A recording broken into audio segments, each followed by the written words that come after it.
नमस्कार किसान भाइयों, आज के कार्यक्रम में हम एक बहुत ही अहम विषय पर बात करने वाले हैं और वो क्या है ये तो हम आपको बताएंगे ही, लेकिन आपका बहुत बहुत स्वागत और इस्तकबाल है डॉक्टर भीमराव अम्बेडकर विश्वविद्यालय के सामुदायिक रेडियो स्टेशन 90.4 मेगाहर्ट्ज आगरा की आवाज पर। और कार्यक्रम बहुत ही खास यानी किसान जागरूकता कार्यक्रम 2.0। अपने किसान भाइयों के लिए ये विशेष कार्यक्रम हम लेकर आते हैं निर्देशानुसार रसायन एवं उर्वरक मंत्रालय भारत सरकार और साथ ही साथ स्पॉन्सर्ड है यारा फर्टिलाइजर इंडिया प्राइवेट लिमिटेड से। ये कार्यक्रम विशेष हमेशा इसीलिए ही रहता है क्योंकि बहुत ही अच्छे विशेषज्ञ हमारे बीच आते हैं और कुछ अलग अलग विषयों पर जो कि कृषि से ही संबंधित हैं उस पर आपको बेहतर और अच्छी सटीक और सही जानकारी प्रदान करते हैं। हमारे रेडियो में आज एक और मेहमान जुड़ चुके हैं, उनका हम बहुत बहुत स्वागत करना चाहते हैं, जो कि एक बार फिर आए हैं, पुनः आए हैं, हमेशा आपके साथ जुड़े रहते हैं। श्री शशि शेखर पांडे जी जो हैं एरिया इकोनॉमिस्ट आगरा उत्तर प्रदेश यारा फर्टिलाइजर इंडिया प्राइवेट लिमिटेड से। शशि जी नमस्कार, बहुत बहुत स्वागत है आपका। नमस्कार पूजा जी, नमस्कार सभी किसान भाइयों को। किसान भाई और बहन, अब तो हमारी विमेन्स भी फीमेल्स भी हमारी किसान हैं और बहुत अच्छा लगता है हमारी। बिल्कुल बिल्कुल, और आप तो फील्ड में मिलते ही रहते हो हमेशा हमेशा जी। तो आज आप और हम जो बात करने वाले हैं वो है ठंड और पाला से मिर्च की फसल की सुरक्षा कैसे की जाए। इसके लिए आप हमारे किसान भाइयों और बहनों को कुछ बहुत ही महत्वपूर्ण उपाय बताइएगा और कुछ अलग अलग सवाल होंगे। बिल्कुल बिल्कुल, क्योंकि समय आ चुका है, अब टेम्परेचर धीरे धीरे डाउन होते जाएगा और हम यूपी के उस क्षेत्र में है, टेम्परेचर अचानक बहुत ज्यादा डाउन हो जाता है। मिर्च इसमें एक बहुत जरूरी फसल भी हो जाती है घरों के लिए और अचार बनाने के लिए, सारी चीजें में। तो इसकी जो प्रोडक्ट की जो यूज है मिर्च की अगर बात की जाए तो बहुत ही बेहतरीन रहती है। इन मौसमों में इसकी यूटिलिटी बढ़ जाती है। साथ ही शादियों का सीजन है तो किसानों के लिए जो सबसे जरूरी है उसके उत्पादन पे तापमान की वजह से कोई असर नहीं आए, बेहतरीन उत्पादन ले और अच्छी आमदनी ले। तो इसके लिए हम आज बात करेंगे, चर्चा करेंगे डिटेल में। और किसान भाई जो भी हमारे साथ स्टे ट्यून्ड हैं और या यूट्यूब के माध्यम से सुनते हैं उनके लिए आज बहुत बेहतरीन टॉपिक में हम लोग चर्चा करेंगे मिर्च के लिए। बिल्कुल शशि जी, आप सही कह रहे हैं क्योंकि ठंड के मौसम में मिर्च का जो पौधा है वो सबसे ज्यादा प्रभावित हो जाता है और पाला लगने पर पूरी फसल भी खराब हो जाती है। ऐसे हमारे किसान भाई बहुत परेशान होते हैं। लेकिन अगर समय रहते सही से प्रबंधन और सुरक्षा के कदम उठाए जाएं, जो कि बेहद जरूरी हैं, तो इन प्रॉब्लम से हमारे किसान भाई बच सकते हैं। तो श्रोताओं, आज हम आपको बताएंगे कि खेत में कौन कौन से सरल, कम लागत और व्यवहारिक कदम उठाकर आप अपनी मिर्च की फसल को ठंड और पाले के असर से बचा सकते हैं।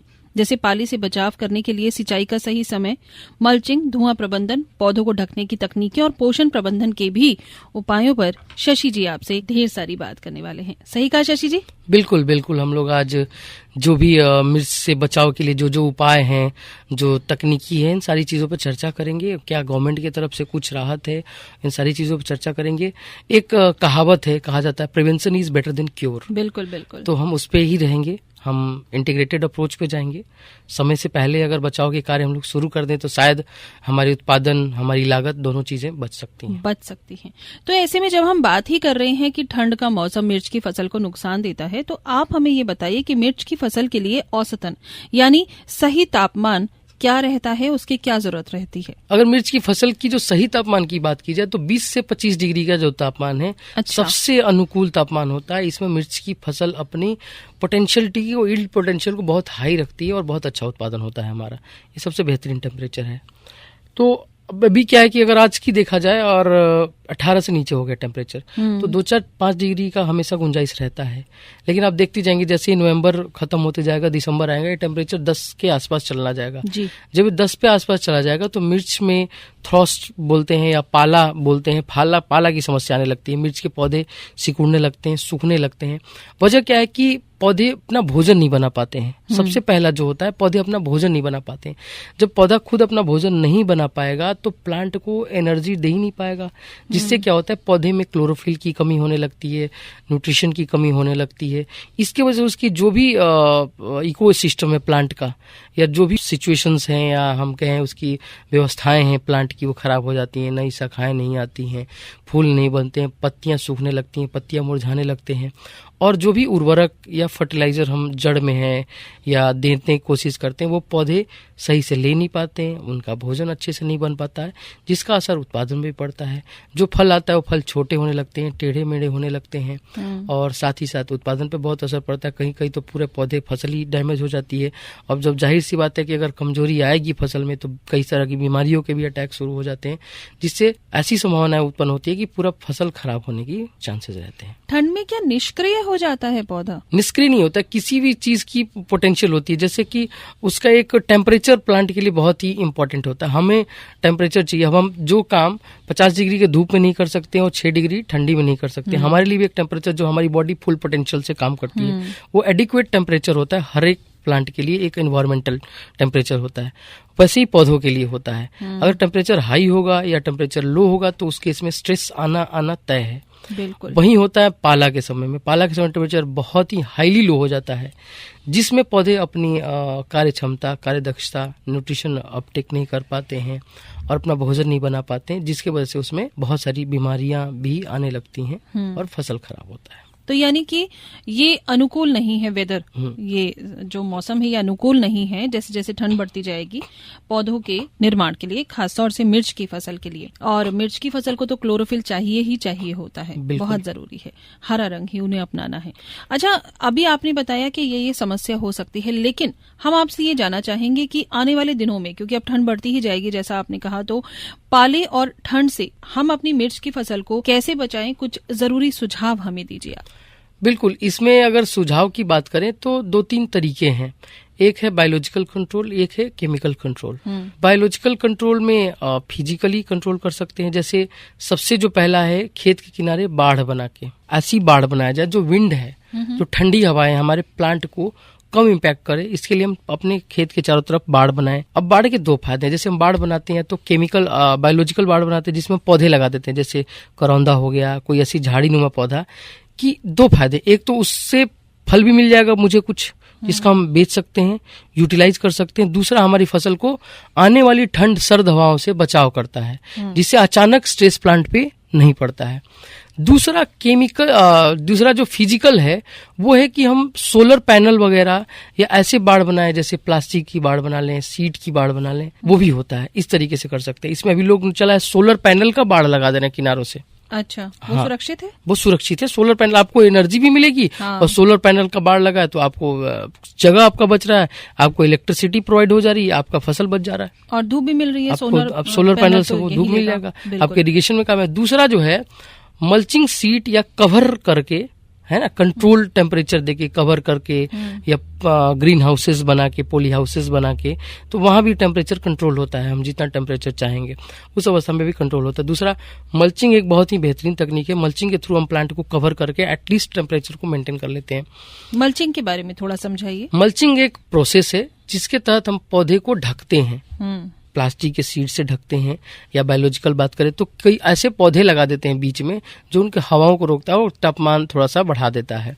तो मल्चिंग कुछ तरीके, जैसे पराली से भी, पुआल जो होता है, जो वेस्ट होता है पैडी का, उससे भी लोग ढकते हैं।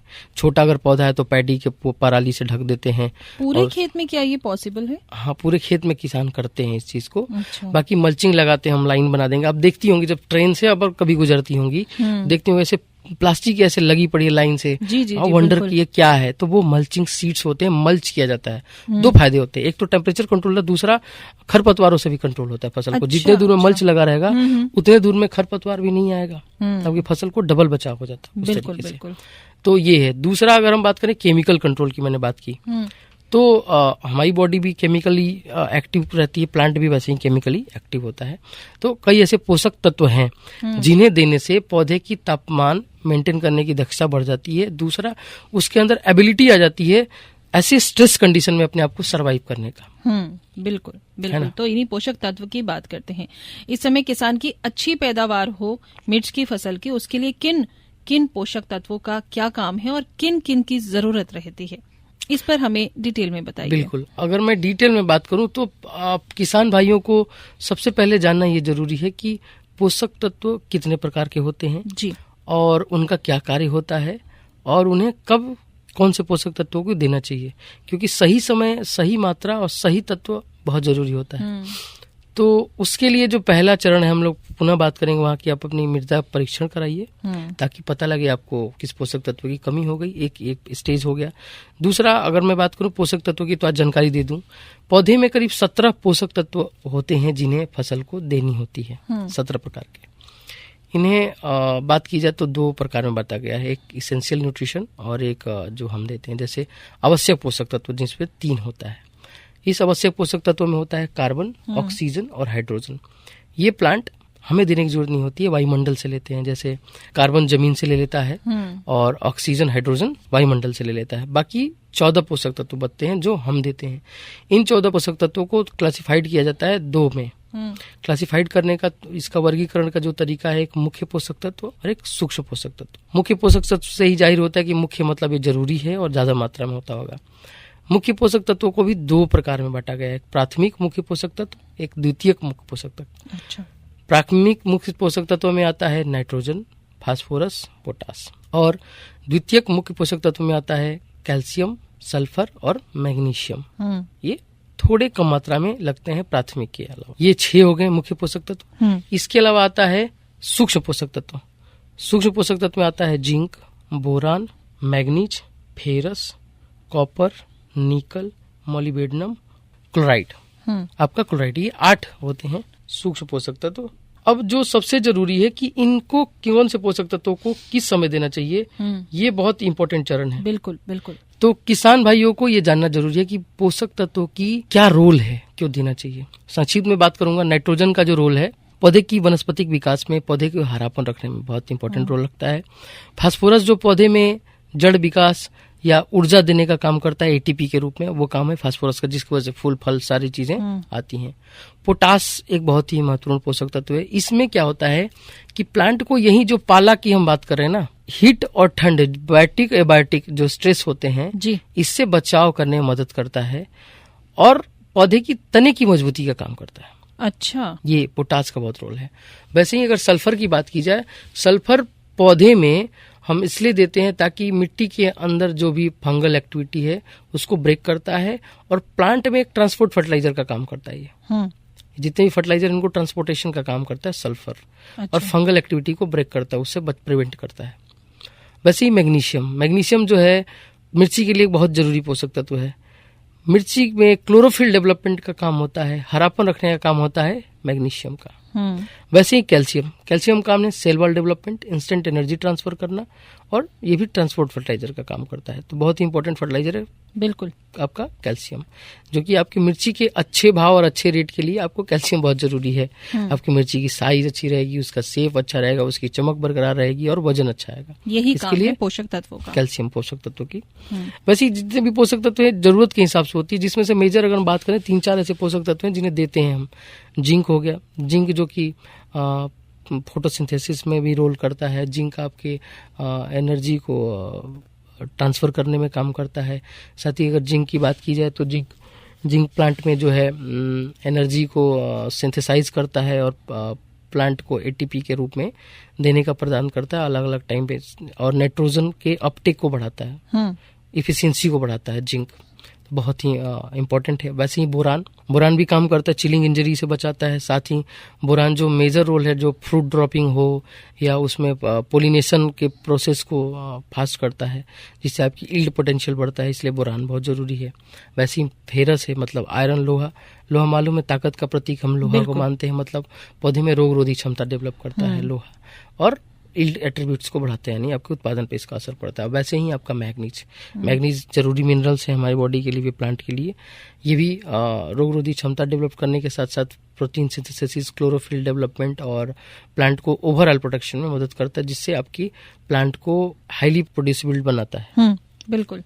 तो इसका जो असर है कि आपका प्लांट जो होता है हाईली उत्पादक हो जाता है। ये पोषक तत्व, इसके अलावा निकेल, मोलिब्डेनम, क्लोराइड, ये सारे हैं, थोड़ी थोड़ी मात्रा में जरूरत के हिसाब से दी जाती है। बाकी जो मेजर हैं इतने ही हैं जिनको अभी हमें इंडिया में अवेयर होने की जरूरत है, क्योंकि अभी हम नाइट्रोजन फास्फोरस से आगे बहुत कम बढ़े हैं। बिल्कुल। कुछ लोग हैं जो अभी सल्फर, मैग्नीशियम, ये कॉपर, ये सारी चीजों की बात कर रहे हैं। बहुत कम लोग हैं सिर्फ जानते हैं कि भाई फास्फोरस के लिए डीएपी, कुछ भी हो, यूरिया और डीएपी कट्टा लाए और इसको खेत में उझिल दिया, हो गया। क्योंकि ये असल में है सब्सिडाइज प्रोडक्ट, लगता है सस्ता है और सारा काम ये कर देता है, बट कुछ चीजें हैं जो कर देता है। एनर्जी ट्रांसफर कर दिया, पौधे की जो शुरुआती विकास है वो अच्छी दिखती है, पौधे की जो विगर्स हैं वो काफ़ी विगरस होती है, उसकी ग्रोथ काफ़ी इन्हांस रहती है, कैनोपी बहुत अच्छा दिखता है प्लांट का, जिससे लीफ साइज कलर ये अच्छा दिखता है। तो फार्मर को लगता है कि यही है, बाकी पोषक तत्व तो नहीं है। लेकिन किसानों को जरूरत है अपनी जानकारी को सुदृढ़ करने का, अपने जागरूकता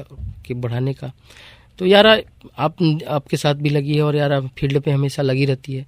किसानों को हम लोग हमेशा हर माध्यम से जागरूक करते रहते हैं, डिजिटल, टेलीफोनिक या पर्सनली भी मिल के करते रहते हैं हम लोग। उन्हें डेमोज भी लगा के दिखाते हैं कि न्यूट्रिशन का जो क्या इम्पैक्ट है उससे जरूर जानिए आप। यारा के इसी क्रम में कई ऐसे उत्पाद भी हैं जो आपके इनमें काम करता है। अगर मैं बात करूँ पाला वाली स्थिति में, तो आप अगर प्लांट को अच्छे न्यूट्रिशन देंगे तो भी बहुत हद तक कंट्रोल कर सकते हैं। जैसे यारा की मैंने कुछ खाद बताई, एक ऐसी खाद हमारी है जिसमें 9 पोषक तत्व हैं। अच्छा, यारा मिला कॉम्प्लेक्स है नाम इसका। इसमें 9 पोषक तत्व हैं। इसमें नाइट्रोजन से लेकर जिंक, बोरॉन, मैग्नीज सारे हैं। 5 मुख्य पोषक तत्व और 4 सूक्ष्म पोषक तत्व। इसे अगर आप 5 किलो प्रति बीघा कच्चा बीघा या 25 किलो प्रति एकड़ की दर से अपने खेत में डालें तो कहीं ना कहीं हद तक एक बैलेंस न्यूट्रिशन प्रोवाइड करता है प्लांट को, जिससे आपकी प्लांट जो है सर्वाइवल उसकी काफ़ी अच्छी हो जाती है इन कंडीशन में। रोग रोधी क्षमता डेवलप कर लेता है, एंटीबॉडी डेवलप कर लेता है, जो बायोटिक स्ट्रेस से लड़ने में उसको मदद करता है, क्योंकि इसमें पोटास भी है, बोरान भी है, जिंक भी है, आयरन भी है, मैग्नीज भी है और आपका फास्फोरस, नाइट्रोजन तो है ही। तो ये बहुत ही, सल्फर भी है साथ में, मैग्नीशियम भी है।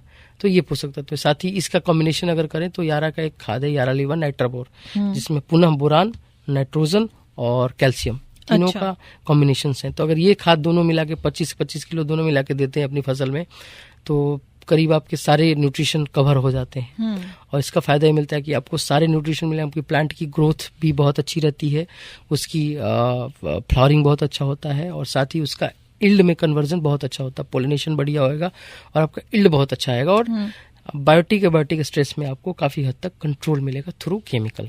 बहुत अच्छा। तो हम ये मान ही गए हैं कि ये पोषक तत्व हमारे पौधे के लिए बहुत जरूरी हैं। 17 के 17 न्यूट्रिएंट्स, माइक्रो न्यूट्रिएंट्स। क्यों? क्योंकि जब हमारे पौधे में ये पोषक तत्व और सूक्ष्म पोषक तत्व होते हैं तभी उनको खाने से हमारे शरीर को भी ये सारे पोषक तत्व मिलते हैं। हमारे बच्चे हैं, हम लोग हैं, हमारे शरीर की भी पूर्ति पोषक तत्वों की इन्हीं से होती है। बहुत अच्छी जानकारी शशि जी आप दे रहे हैं। श्रोताओं, हम आपको दोहराकर बताना चाहते हैं कि आप सुन रहे हैं डॉक्टर भीमराव अम्बेडकर यूनिवर्सिटी के कम्युनिटी रेडियो 90.4 आगरा की आवाज पर किसान जागरूकता कार्यक्रम 2.0, जिसे आप तक पहुंचा रहा है यारा फर्टिलाइजर इंडिया प्राइवेट लिमिटेड। निर्देशानुसार है ministry of chemical and fertilisers, government of India. आज का जो विषय है वो बहुत ही खास है। आज आप और हम जान रहे हैं ठंड और पाला से मिर्च की फसल की कैसे सुरक्षा की जाए। कुछ बहुत ही महत्वपूर्ण उपाय, सुझाव देने के लिए हमारे बीच में एक्सपर्ट हैं श्री शशि शेखर पांडे जी, जो हैं एरिया एग्रोनॉमिस्ट, आगरा, उत्तर प्रदेश, यारा फर्टिलाइजर से ही। सर ने अभी तक हमें बहुत अच्छी जानकारी दी है कि किस तरह का तापमान होना चाहिए मिर्च की फसल के लिए अनुकूल है, जो किस तरह के सुझाव हैं कि जो पाला और ठंड बढ़ती जाएगी हमें मिर्च की फसल को कैसे बचाना चाहिए और कौन कौन से सूक्ष्म पोषक तत्व और पोषक तत्वों की ग्रोथ के लिए, यानी हमारी मिर्च की फसल की बढ़ोतरी के लिए बहुत जरूरत है। ये तो आपने बताया ही, लेकिन अगला सवाल मैं आपसे ये करना चाहूंगी शशि जी कि ठंड के समय में किस कीट या फिर बीमारी से हमारे किसानों को मिर्च की फसल को बचाने की जरूरत है, ये उन्हें बताना और समझाना और खासतौर से उसकी पहचान भी करना बहुत जरूरी है। ये बताइए। बिल्कुल, अगर ठंड की समय में बात करूं तो जैसे ही पौधे आपके कमजोर होते हैं तो थ्रिप्स की अटैक बढ़ने की संभावनाएं बढ़ जाती हैं आपकी फसल में। थ्रिप्स जो है, लगेगा नहीं कि आपके फसल में फूल गिरने लगेगा, आपका पत्तियां पीछे से छोटी होने लगेगी या नाव के शेप में बनने लगेंगी, तो समझो कि आपके खेत में थ्रिप्स का अटैक है। और मेजरली यही एक कीट है जो ठंड के समय में ज्यादा इम्पैक्ट करता है आपकी फसल को और आपको लगता नहीं है कि ये क्या हो रहा है, आपको फूल बहुत तेजी से झड़ने लगता है। तो इस अवस्था में आप कोई भी फंजीसाइड जो कॉम्बिनेशंस में आते हैं जो थ्रिप्स के लिए सिस्टेमिक और कंट्रोल फंजीसाइड और कॉन्टैक्ट फंजीसाइड है, इसका स्प्रे करेंगे और साथ ही इंसेक्टिसाइड का स्प्रे करेंगे तो आपका थ्रिप्स से कंट्रोल हो जाएगा। क्योंकि थ्रिप्स के साथ क्या होता है कि फंगल एक्टिविटी भी शुरू होने लगती है, तो आपके फंगस भी अटैक करते हैं, जिससे आपके प्लांट जो है बर्निंग वाली इशू आती है। तो थ्रिप्स जो एक बहुत खतरनाक कीट है, बाकी माइट्स भी हो सकते हैं, टर्माइट्स भी हो सकते हैं, क्योंकि ठंड अगर टेम्परेचर बढ़ा तो सारी बायोलॉजिकल एक्टिविटी शुरू हो जाती है। तो इस केस में आप जो है मेजरली इंसेक्ट में बात करूँ तो थ्रिप्स की देखें, बाकी फंगल एक्टिविटी से बचें। अगर रूट के अंदर बात करूँ तो टर्माइट्स वगैरह के भी लिए प्लांट आपका अगर नीचे से ही सूख रहा है तो इनका भी ध्यान रखें। इसके लिए जो भी कॉम्बिनेशंस में फंजीसाइड्स आते हैं, मार्केट में कई सारे फंजीसाइड अवेलेबल हैं, उसका आप स्प्रे करेंगे तो इसका कंट्रोल हो जाएगा। साथ ही साथ जो ठंड की समय में एक विशेष चीज़ें ध्यान देने की जरूरत है, अपने खेत में पानी इकट्ठा जमा ना करें।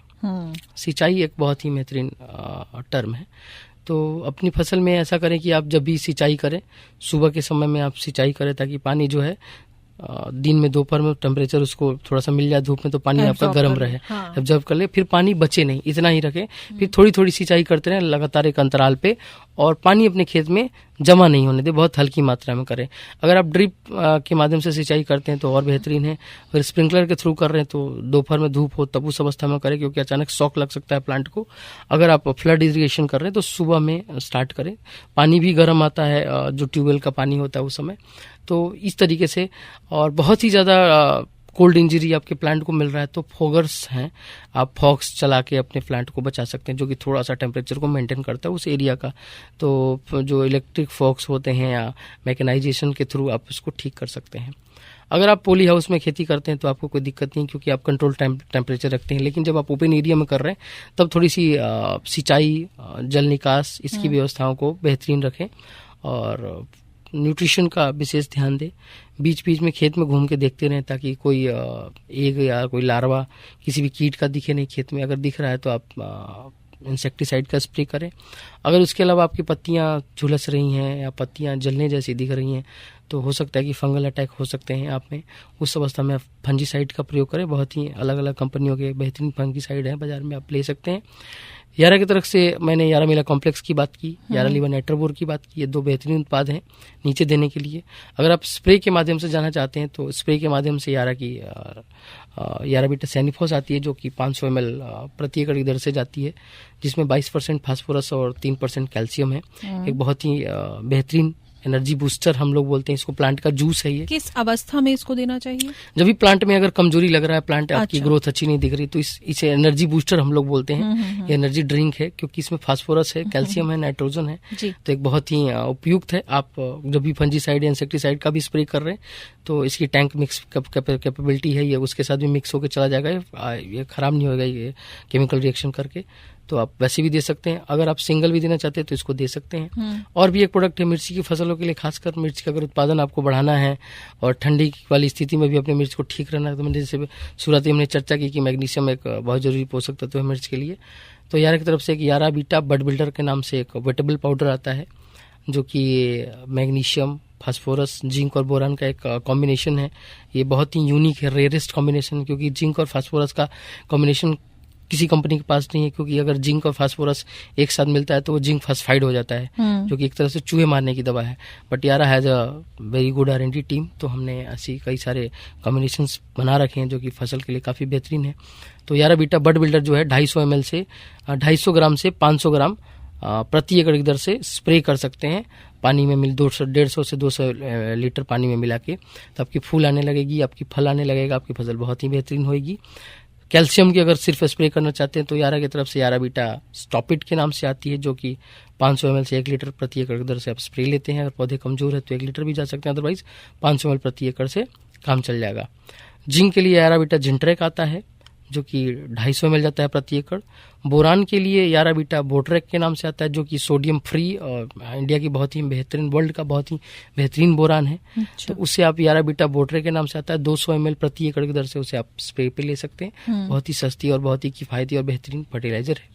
तो इस तरीके से मिर्च को 2-3 तरीके से बायोलॉजिकल कंट्रोल करके, केमिकल कंट्रोल करके, मैकेनाइजेशन के थ्रू और अपने एग्रोनॉमी प्रैक्टिसेस को ठीक करके, कल्चरल प्रैक्टिसेस को ठीक करके, लाइक ड्रिप इरिगेशन या सिंचाई की सुविधाओं को बेहतरीन करके और उसको इंटरवल में करके अपनी फसल को पाला जैसी समस्याओं से बचाया जा सकता है।